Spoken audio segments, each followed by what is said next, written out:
2025, and it's basically answering more of your questions about Aurora and autonomous vehicles right here. Possibly could possibly be an opportunity, I believe. So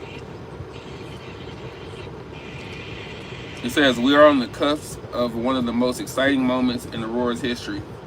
Our planned April commercialization of Aurora Driver, our self-driving system, and long-haul trucking as we prepare for this new era of transportation. You heard that, right? The new era of transportation. We recently explored common questions about Aurora's autonomous vehicles. Here we address additional questions that dig a layer deeper in Aurora and our self-driving technology. Number one question, how will autonomous trucks improve freight? The Aurora Driver is designed to increase efficiency and productivity, mitigating existing limitations facing the freight industry. These critical issues include collisions, hours of service limitations, high fuel costs, and high insurance costs. This makes autonomy highly attractive to carriers. And that's your carriers like your Hirschbach, your Warner, your Uber Freight, your FedEx, and so on. Volvo. This makes autonomy highly attractive to carriers. The Aurora Driver can unlock tremendous value by providing safer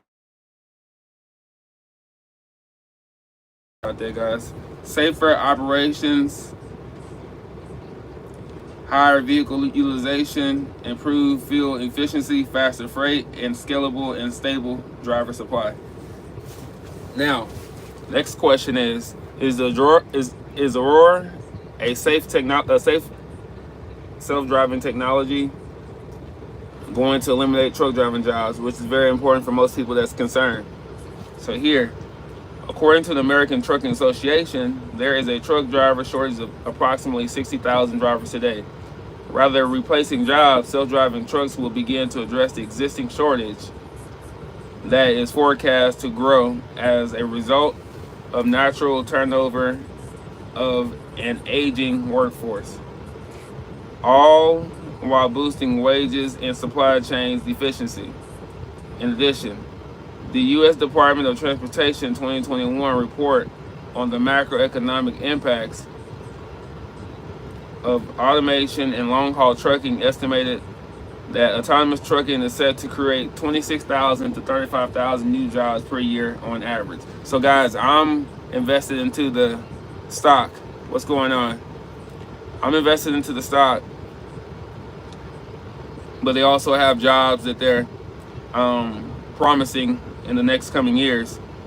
So the jobs that they have, Aurora has already created many new roles to support autonomous trucking technology, including terminal operators, fleet support technicians, common center specialists, and fleet dispatch specialists, among others. Next question. How are you preventing someone from hacking or taking over the Aurora Driver?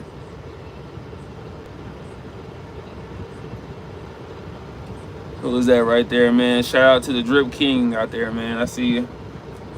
So Aurora protects the security of the Aurora Driver by leveraging industry's best practices.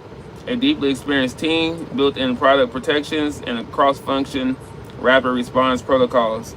We have built a system that minimizes architectural weaknesses and is ready to respond to identify a security risk, meaning Aurora's autonomous trucks are designed to operate securely with significant protections from malicious actors.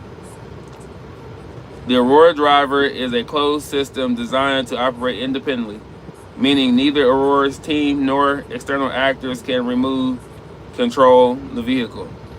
Though Aurora Remote Assistant Specialists can provide advice to the Aurora Driver, the system is designed to only act upon recommendations if it is safe to do so. For example, if the Remote Assistant Specialist requests the vehicle to pull over to the shoulder, the vehicle itself would ultimately decide on a safe location to perform the pullover. Next question. What conditions can the Aurora Driver operate in?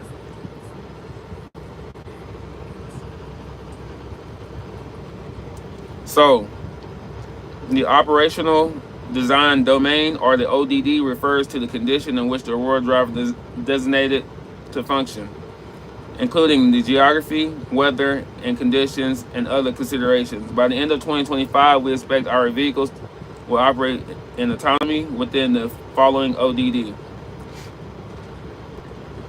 Day and night. On public roads, Texas, New Mexico, and Arizona, within the speeding limits of roadways, we operate up to 75 miles per hour. In suburban and urban areas, including dense traffic and construction and work zones with cones and barriers, rain and heavy snow. So, if you go onto aurora.com, you can get this information. I type in blog.aurora.tech. Also give the public a little bit of information and insight on the company. So basically, with all these videos, with all these questions I read, they have actually videos to basically show you that somebody's done a trick. So these videos show the proof of what they've been practicing on over the last years or so. Yes, our data science team has analyzed all of the trips we have driven on Texas roadways to determine which types of construction-related challenges tend to occur most often.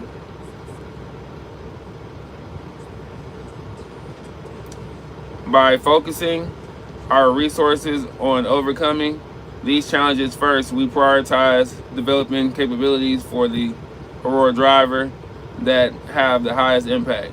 Today in Texas, the Aurora driver-powered trucks safely detected and drive through construction zones and nudge around barriers and obstacles on a regular basis while hauling freight for our partners. So it says, how does the Aurora driver respond in emergency?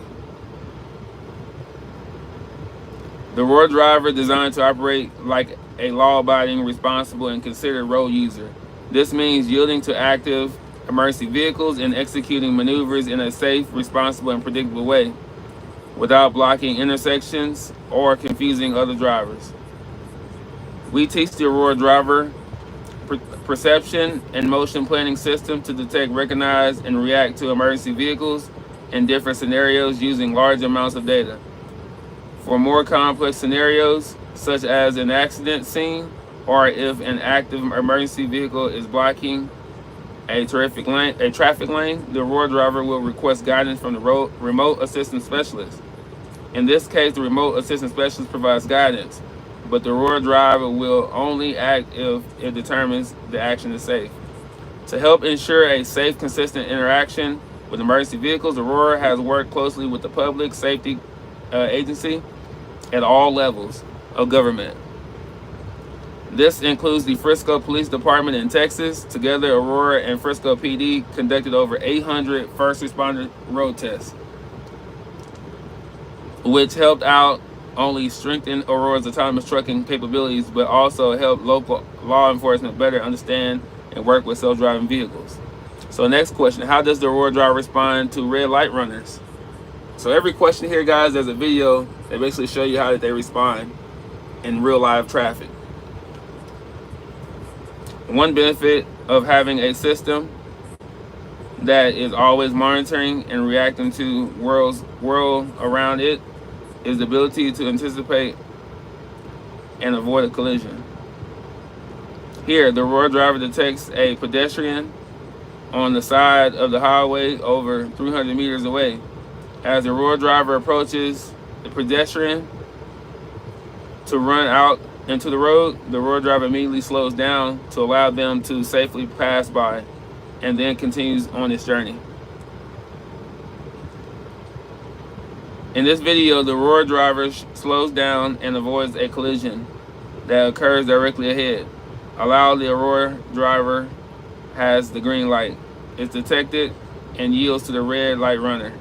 By decreasing its speed, the Aurora driver allows for enough time to fully stop and avoid the collision. How does the Aurora driver navigate pedestrians? The Aurora driver will largely operate on the controlled access freeways, and interaction with pedestrians is expected, but to minimum. But we know anything can happen on the open road, include encounters with people or animals darting through moving traffic. In this video, the Aurora driver detects a pedestrian, and and on the side, over 300 meters away. As the Aurora driver approaches, the pedestrian begins to run across the road. The Aurora driver immediately slows to allow the pedestrian to run across, and then continues on its journey. Here's a little small video here, guys, if you can see it.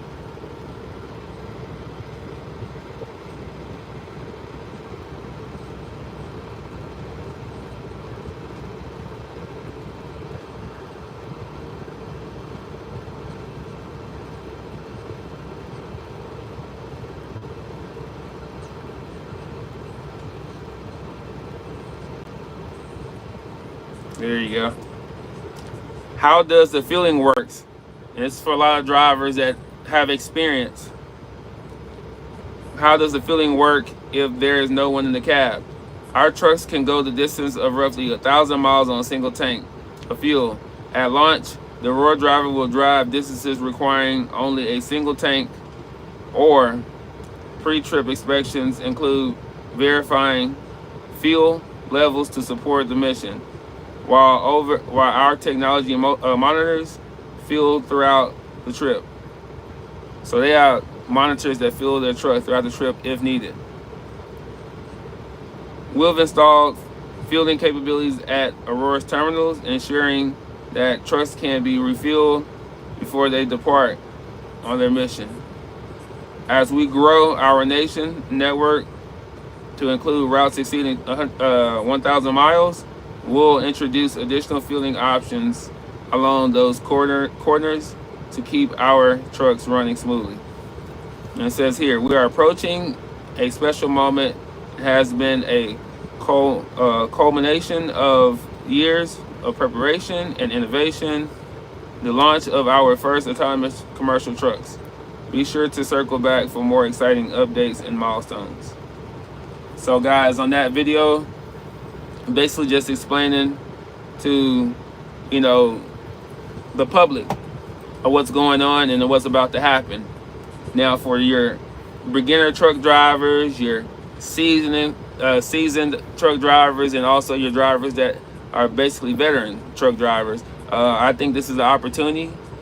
Now, most people may not think due to fear or due to just not knowing, which is that's okay too. But I, tried to get the information out so you guys can at least get an understanding. Like I say, you can go to AuroraInnovation.com, and that information is on their website.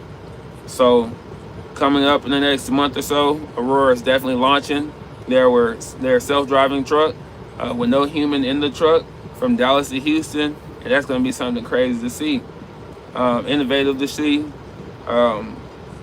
Because one thing they mentioned about the driver retention, which is 60,000 a year. They also mentioned the aging workforce. Your typical 21-year-old is not, his recommendation is not to become a truck driver and be away from friends and family and not getting to enjoy his weekends. So that's just not going to happen anymore. And so the time that Aurora, which I personally believe is one of the best companies in the whole entire autonomous field, at least in the United States, I think they have a head start. So that's why I'm an investor. But I believe that this is needed, like you say, not necessarily right now, but to fill in the gaps as we continue the next 10, 15, 20 years. And around that time, I believe there will be thousands of self-driving trucks across the world. And, they got the best team. And so I wouldn't just, shout out for someone that's just trying to, just do self-driving trucks or cars. So, like I say, launch month is in April, and we'll be getting ready to see how that goes. Today, Aurora hit a high of, I think, a 705 or 703. Let me double check.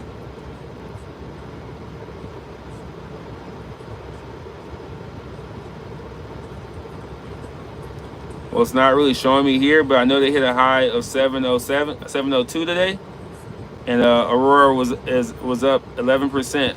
So it had a 70 cent drive today, almost $1. So not too bad. And of course, the market, some of the stocks in the market also had a gain day. So just be cautious of that. Before, as in being able to be a truck driver or having experience in online trucking, it's the way to go. That way, if you having your job as a truck driver now, you can still invest, or like I said, you can always check up the company's website and also fill out an application for whatever job duties that they provide, and maybe that way you can get a little bit more information on the innovation and where the world is going when it comes to transportation business. But I appreciate you guys for watching. I try to give you guys what I can. I'm also a investor, like I told you guys before. Right now I got some option shares in Aurora, so not too much fear over here. So just letting you guys know this, man. I'll get back with you. Peace.